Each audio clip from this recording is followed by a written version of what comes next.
అపోస్తలుల కార్యాలు 14వ అధ్యాయం.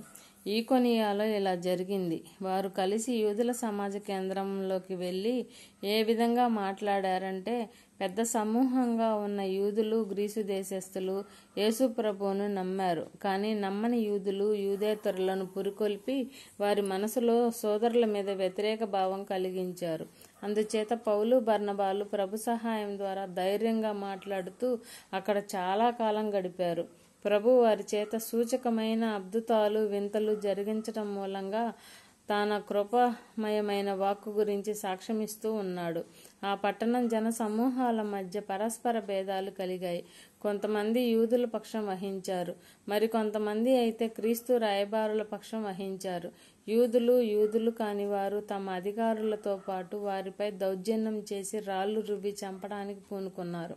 ఆ సంగతి తెలిసి వారు లుకయోనియాలో ఉన్న లుస్త్రా, దెర్బే అనే పట్టణాలకు, వాటి చుట్టుపట్ల ఉన్న ప్రాంతానికి తప్పించుకు వెళ్లారు.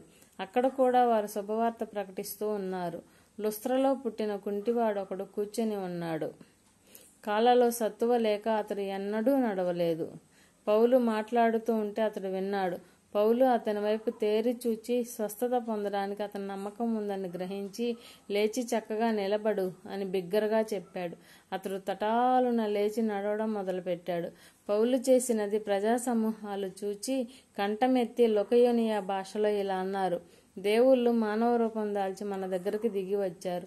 వారు బర్నబాను జూస్ అన్నారు. పౌలు ముఖ్య ప్రసంగికుడు కావటం చేత అతని హెర్మిస్ అన్నారు. జూస్ గుడి ఒకటి ఆ పట్టణానికి ముందుగా ఉంది. దాని పూజారి ఎద్దులను, పూదండలను నగర ద్వారాలకు తీసుకువచ్చాడు. అతడు ప్రజల గుంపుల్లో కూడా వారికి బలి అర్పించాలని కోరాడు. ఈ సంగతి విని రాయబారులైన పౌలు, బర్నబాలు తమ బట్టలు చింపుకొని గుంపులోకి చొరపడి బిగ్గరగా ఇలా అన్నారు: అయ్యలారా, మీరెందుకు ఇలా చేస్తున్నారు? మేము కూడా మనుషులమే. మీ స్వభావం మా స్వభావం ఒకటే. మీరు ఉపయోగం లేని ఇలాంటి వాటిని విడిచిపెట్టి ఆకాశాన్ని, భూమిని, సముద్రాన్ని, వాటిలో ఉన్న సమస్తాన్ని సృష్టించిన సజీవుడైన దేవుని వైపు తిరగాలని మీకు శుభవార్త ప్రకటిస్తున్నాం. గత కాలంలో ఆయన అన్ని జాతుల వారిని తమ తమ మార్గాలలో నడవనిచ్చాడు. అయినా ఆయన తనను గురించిన సాక్ష్యం లేకుండా చేయలేదు. ఎలాగంటే, మనకు ఆకాశం నుంచి వానలు, ఫలవంతమైన ఋతువులు ప్రసాదిస్తూ, ఆహారంతోనూ ఉల్లాసంతోనూ మన హృదయాలను తృప్తిపరుస్తూ మంచి చేస్తూ వచ్చాడు. వారు ఇలా చెప్పినా తమకు బలి అర్పించకుండా ఆ గుంపులను ఆపడం కష్టసాధ్యమైంది.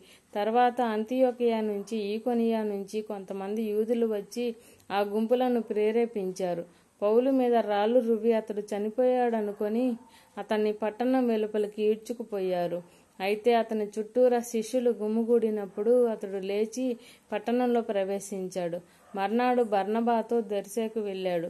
ఆ పట్టణంలో వారు శుభవార్త ప్రకటించి అనేకులను శిష్యులుగా చేశారు. ఆ తర్వాత లుస్త్రకు, ఈకొనియాకు, అంతియోకియకు తిరిగి వెళ్లి శిష్యులను స్థిరపరిచి విశ్వాసంలో నిలకడగా ఉండాలని ప్రోత్సహించారు. అనేక బాధలను అనుభవించి దేవుని రాజ్యంలో ప్రవేశించాలి అన్నారు. వారు ప్రతి సంఘంలో వారి కోసం పెద్దలను నియమించారు. ఉపవాసం ఉండి ప్రార్థన చేస్తూ వారు నమ్మిన ప్రభువుకు వారిని అప్పగించారు. తరువాత పిసిదియా గుండా ప్రయాణం చేసి పంఫూలియా చేరారు. పెర్గేలో వాక్కు ప్రకటించిన తర్వాత అత్తాలియకు వెళ్లారు. అక్కడ ఓడ ఎక్కి తాము ఇప్పుడు నెరవేర్చిన పని కోసం ఏ అంతియోకియలో దేవుని కృప తమను అప్పగించడం జరిగిందో ఆ అంతియోకియకు తిరిగి వెళ్లారు.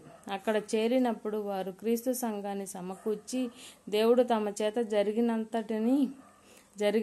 జరిగించినదంతటినీ ఇతర ప్రజలకు ఆయన విశ్వాస ద్వారం తెరిచిన సంగతిని వివరించి చెప్పారు. తరువాత వారు శిష్యుల దగ్గర చాలా కాలం గడిపారు.